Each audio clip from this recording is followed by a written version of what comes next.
ভিডিওটি একটি নতুন ভিডিও যেখানে আলোচনা করা হচ্ছে উচ্চ মাধ্যমিক ইতিহাস সাজেশন 2024 মানে এবছর 2024 সালে যারা উচ্চ মাধ্যমিক পরীক্ষা দেবে তাদের জন্য এই ভিডিওর বিষয়বস্তু উচ্চ মাধ্যমিক ইতিহাস সাজেশন 2024 সালে উচ্চ মাধ্যমিক যে প্রশ্নগুলো আসতে পারে সেগুলো সম্পর্কে একটু আলোচনা করা হচ্ছে। তবে কিন্তু এখানে 22টা প্রশ্ন আলোচনা করা আছে মোট। তার মধ্যে যেগুলো বেশি ইম্পর্টেন্ট প্রশ্ন সেগুলো একটু আমি প্রথম বলে দিই, তারপরে বলছি কোনগুলো কেমনভাবে আসতে পারে। ফার্স্ট লেখা আছে জাদুঘর বলতে কী বোঝো, তারপরে আছে অতীত গঠনে জাদুঘরের ভূমিকা। এই প্রশ্নটা কিন্তু খুবই গুরুত্বপূর্ণ, এটি প্রথম অধ্যায়ে রয়েছে। তারপরে কিন্তু 3 নম্বর যে প্রশ্নটা আছে হবসন লেনিন, এই প্রশ্নটা খুবই গুরুত্বপূর্ণ। 5 নম্বরে যেটা আছে চীনের অসম চুক্তি, এটাও রয়েছে। তারপরে 6 নম্বরে অবশিল্পায়ন। 7 নম্বর মে আন্দোলন।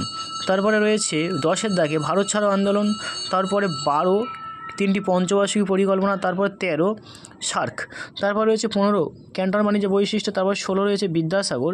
তারপরে 18তে রয়েছে রেলপথ প্রবর্তনের উদ্দেশ্য আর প্রভাব যেটা। তারপরে 19-এর দাগে রয়েছে ব্রিটিশ ইস্ট ইন্ডিয়া কোম্পানি ভারতে ভূমি রাজস্ব ব্যবস্থাগুলির পরিচয়। তারপরে রয়েছে নৌ বিদ্রোহ, তাই এই নৌ বিদ্রোহের কারণ ও গুরুত্ব বা ফলাফল তাৎপর্য। তারপরে রয়েছে ক্রিপস মিশন এগুলো। তাহলে এখান থেকে এই নৌ বিদ্রোহ রয়েছে, নৌ বিদ্রোহ আর ভারত ছাড়ো আন্দোলন আর ক্রিপস মিশন, এই তিনটের মধ্যে একটা আসবে। নৌ বিদ্রোহ, ভারত ছাড়ো আন্দোলন আর ক্রিপস প্রস্তাব, এই তিনটের মধ্যে একটা আসবেই। তারপরেরটা হচ্ছে যে এখানে আছে সার্ক আর পঞ্চবার্ষিকী পরিকল্পনা, এই দুটোর মধ্যে কিন্তু একটা দেবে, সার্ক আর পঞ্চবার্ষিকী পরিকল্পনা। তারপরে প্রথম অধ্যায়ে যে জাদুঘর আর হবসন লেনিন, এই যে দুটো প্রশ্ন আছে, দ্বিতীয় অধ্যায়ে হবসন লেনিন রয়েছে আর প্রথম অধ্যায়ে জাদুঘর আছে, এই দুটোর মধ্যে কিন্তু একটা দেবে বা এই দুটোর মধ্যে কিন্তু দুটো দিতে পারে। তারপরে চীনের বিভিন্ন অসম চুক্তি, চীনের উপর আরোপিত বিভিন্ন অসম চুক্তি, মে আন্দোলন আর ক্যান্টন বাণিজ্য, এই তিনটের মধ্যে একটা পাওয়া যাবে। বিদ্যাসাগরটা ইম্পর্টেন্ট রয়েছে, বিদ্যাসাগর, কিউবার ক্ষেপণাস্ত্র সংকট, এইগুলো বেশি ইম্পর্টেন্ট প্রশ্ন। এই কয়েকটা করলে কিন্তু এখান থেকে অবশ্যই সবগুলো কমন পাওয়া যাবে।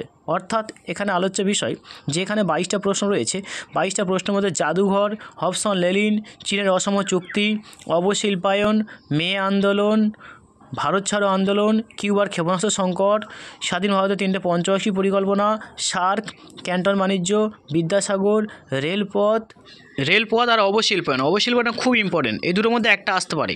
ভূমি রাজস্ব ব্যবস্থা, নৌ বিদ্রোহ, এই কয়েকটা প্রশ্ন কিন্তু বেশি ইম্পর্টেন্ট, এগুলো করলে আশা করা যাচ্ছে সবকটা কমন পাওয়া যাবে। এই ছিল ভিডিওর বিষয়বস্তু।